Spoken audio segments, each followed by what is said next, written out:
আচ্ছা, আমরা যে এত ভাষার পরীক্ষা রে, এগুলো কি আসলেই কাজের? মানে এই পরীক্ষাগুলো দিয়ে কি সত্যিই বোঝা যায় যে কে কতটা ভালোভাবে একটা ভাষায় কথা বলতে বা লিখতে পারে? আজ আমরা ঠিক এই বিষয়টাই দেখব একটা দারুণ গবেষণার মাধ্যমে। তো চলুন শুরু করা যাক। এই প্রশ্নটা দেখে নিশ্চয়ই চেনা চেনা লাগছে, তাই না?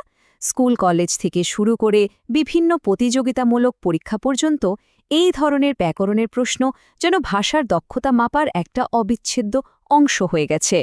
সঠিক উত্তরটা কি সেটা হয়তো আমাদের অনেকেরই জানা, কিন্তু আসল কথাটা হলো এই একটা প্রশ্নের সঠিক উত্তর দেয়াটা কি এটা প্রমাণ করে যে বাস্তব জীবনে আমরা ওই ভাষায় স্বতঃস্ফূর্তভাবে কথা বলতে পারব? এখানেই কিন্তু আজকের আলোচনার মূল প্রশ্নটা লুকিয়ে আছে। ভিয়েতনামের একটা গবেষণা ঠিক এই ব্যাপারটাই খতিয়ে দেখেছে। গবেষকরা দেখতে চেয়েছিলেন যে স্কুলের ভাষার পরীক্ষাগুলো যা পরিমাপ করার কথা বলে বাস্তবে কি আদৌ তা করতে পারছে।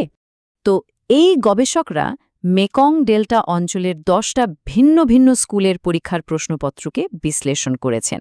তাদের মূল লক্ষ্য ছিল একটাই, এটা খুঁজে বের করা যে এই পরীক্ষাগুলো কি শিক্ষার্থীদের যোগাযোগের আসল ক্ষমতাটা মাপতে পারছে নাকি অন্য কিছু। তাহলে এখন প্রশ্নটা হলো, একটা ভালো ভাষা পরীক্ষার মানদণ্ড বা গোল্ড স্ট্যান্ডার্ড আসলে কি হওয়া উচিত? বিশেষজ্ঞরা বলেন এর মূল লক্ষ্য হওয়া উচিত কমিউনিকেটিভ কম্পিটেন্স বা যোগাযোগের দক্ষতা মাপা। চলুন তো দেখি এই জিনিসটা আসলে কি। একদম সহজ ভাষায় বলতে গেলে যোগাযোগের দক্ষতা মানে শুধু ব্যাকরণের নিয়ম মুখস্থ করা নয়, বরং সেই জ্ঞানটাকে বাস্তব জীবনে বিভিন্ন পরিস্থিতিতে মানুষের সাথে কথা বলার জন্য ঠিকঠাকভাবে কাজে লাগানোর ক্ষমতা। একজন মানুষ কতটা ভালোভাবে কমিউনিকেট করতে পারে সেটাই তার আসল দক্ষতার পরিচয়, তাই না? তো এই যোগাযোগের দক্ষতার কিন্তু 4টে মূল ভিত্তি বা স্তম্ভ আছে। প্রথমটা তো একদম বেসিক, ব্যাকরণের নিয়মকানুন আর শব্দভাণ্ডার জানা। এরপর আসে সামাজিক ভাষাগত দিকটা, মানে পরিস্থিতি বুঝে কথা বলা। যেমন ধরুন, বন্ধুর সাথে যেভাবে কথা বলা হয় একজন বসের সাথে নিশ্চয়ই সেভাবে নয়। তৃতীয়টা হলো ডিসকোর্স, মানে রাজবাড়ে বা লেখায় আইডিয়াগুলোকে সুন্দরভাবে জুড়ে দেওয়া, একটা ধারাবাহিকতা রাখা। আর সবশেষে কৌশলগত দক্ষতা, মানে ধরুন কোনো একটা শব্দ মনে পড়ছে না, তখন কিভাবে পরিস্থিতিটা সামলে নিয়ে নিজের কথাটা বুঝিয়ে দেওয়া যায় সেই ক্ষমতা। বেশ, তাহলে তো আমরা আদর্শ মানদণ্ডটা জানলাম। এখন দেখা যাক এর মোকাবেলায় ভিয়েতনামের পরীক্ষাগুলো কেমন ছিল। গবেষকরা ঠিক কি খুঁজে পেলেন চলুন একটু তলিয়ে দেখি।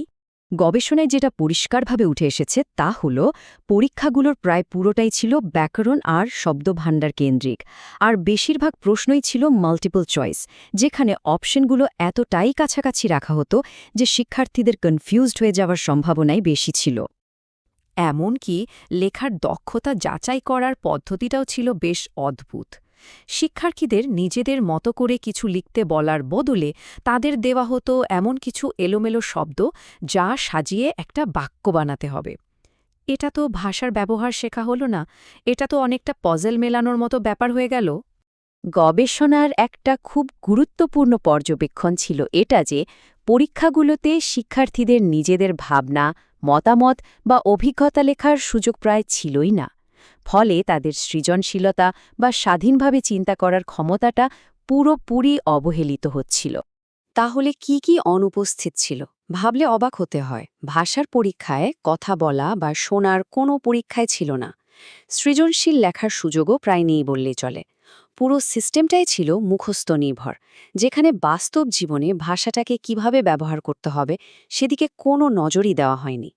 বেশ, এতক্ষণ তো আমরা সব তথ্য দেখলাম। এখন তাহলে রায়টা দেয়া যাক। যোগাযোগের দক্ষতা মাপার যে আদর্শ মানদণ্ড, তার সাথে তুলনা করলে এই পরীক্ষাগুলোর ফলাফলটা ঠিক কেমন দাঁড়ায় চলুন এক নজরে দেখে নিই। পার্থক্যটা এখানে একদম দিনের আলোর মতো পরিষ্কার। একটা ভালো পরীক্ষা যেখানে সৃজনশীলতা, বাস্তব জীবনের পরিস্থিতি আর অর্থপূর্ণ যোগাযোগকে গুরুত্ব দেয়, সেখানে এই পরীক্ষাগুলো জোর দিয়েছে শুধু শব্দ সাজানো, মুখস্থ করা আর যান্ত্রিক নির্ভুলতার উপর। মানে যদি আমরা এই পরীক্ষাগুলোকে একটা রিপোর্ট কার্ড দিতে চাই, তাহলে ব্যাপারটা অনেকটা এই রকম দাঁড়াবে। শুধু ব্যাকরণের নিয়মকানুন মুখস্থ করানোর ক্ষেত্রে এদের গ্রেড হয়তো A+, কিন্তু বাস্তব যোগাযোগের দক্ষতা মাপার ক্ষেত্রে এরা পুরোপুরি ব্যর্থ, অর্থাৎ F গ্রেড পাওয়ার যোগ্য। সুতরাং শেষ কথা হলো এটাই, এই পরীক্ষাগুলো হয়তো এটা মাপতে বেশ সফল যে একজন শিক্ষার্থী একটা ভাষা সম্পর্কে কতটা জানে, কিন্তু এটা মাপতে পুরোপুরি ব্যর্থ যে সে ভাষাটা ব্যবহার করে বাস্তবে কতটা যোগাযোগ করতে পারে। কিন্তু প্রশ্নটা হলো, জানা আর করতে পারার মধ্যে এই যে ফারাক, এটা কি আদৌ গুরুত্বপূর্ণ? কেন আমাদের এটা নিয়ে মাথা ঘামানো উচিত? চলুন এর পেছনের কারণগুলো একটু বোঝার চেষ্টা করি। ভিয়েতনামের মতো দেশে একটা ক্লাসরুমে সাধারণত ৫০ জনের মতো শিক্ষার্থী থাকে। এখন ভাবুন, এতজন ছাত্রছাত্রীর দক্ষতা যাচাই করার জন্য শিক্ষকরা তো পরীক্ষার উপরই নির্ভর করবেন। তাই সেই পরীক্ষায় যদি ভুল জিনিস মাপে, তাহলে এর প্রভাবটা কতটা মারাত্মক হতে পারে। আর দেখুন, ভাষার পরীক্ষার গুরুত্ব কিন্তু অনেক। ভালো শিক্ষা, ভালো চাকরি, এমনকি এক দেশ থেকে অন্য দেশে যাওয়া, জীবনের এত বড় বড় সুযোগ এই পরীক্ষার ফলাফলের উপর নির্ভর করে। তাই এই পরীক্ষাগুলো যেন সঠিক দক্ষতা মাপে, সেটা নিশ্চিত করাটা তো খুবই জরুরি। এর সবচেয়ে বড় সমস্যাটা হলো টিচিং ফর দ্য টেস্ট।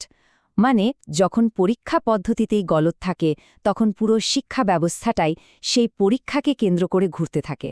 শিক্ষার্থীরা তখন আর বাস্তব জীবনের জন্য শেখে না, তারা শেখে শুধু পরীক্ষায় পাশ করার জন্য। তাই শেষ পর্যন্ত প্রশ্নটা কিন্তু এখানেই এসে দাঁড়াচ্ছে, যদি আমাদের মূল্যায়ন পদ্ধতি, যেটা কিনা পুরো শিক্ষা ব্যবস্থার চালিকা শক্তি, সেটাই ভুল হয়, তাহলে আমরা আমাদের পরের প্রজন্মকে আসলে কি শেখাচ্ছি? এই ব্যাপারটা আমাদের সবারই একবার গুরুত্ব দিয়ে ভেবে দেখার সময় এসেছে।